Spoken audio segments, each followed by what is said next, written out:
Incidents of insecurity, especially from northern Kenya, have been hitting the headlines lately.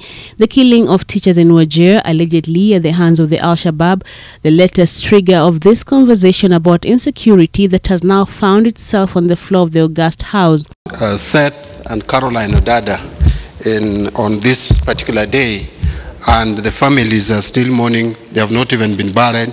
It's a very, very unfortunate situation. But, Mr. Speaker, this speaks volumes about the level of security in this country. The murder of the teachers has had a far-reaching impact, with the TSC now fighting the wave to have non-local teachers transferred from that county.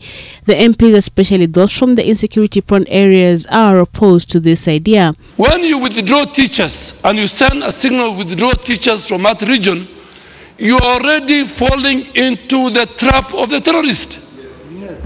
They want to make sure that any semblance of government does not exist in our region.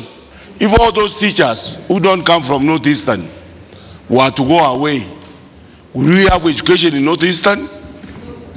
And education is a right. But while the MPs seem united in the need to find ways of addressing the insecurity issues in the country, the party lines came into play when it comes to exactly how that should be done. Opposition leaders want the Cabinet Secretary for Interior to bear the responsibility for the situation. We have a Cabinet Secretary in charge of this docket who is more obsessed with politics than with the matters of security of this country. And Mr. Speaker, we must point him out and say that Mr. Matiangi must either resign.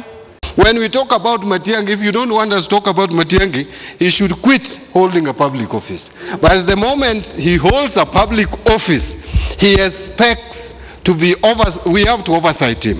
It's wrong to attack Matiangi on the floor when we are there. And I'll send this message.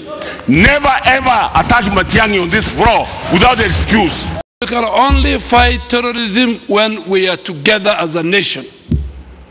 One of the cardinal principles of terrorists is to divide nations. Opposition MPs also want the government to explain the progress made thus far in the construction of the wall along the Kenya-Somalia border, as well as to give a report on just how much the government spends on matters of security. Brenda, Wanga, NTV.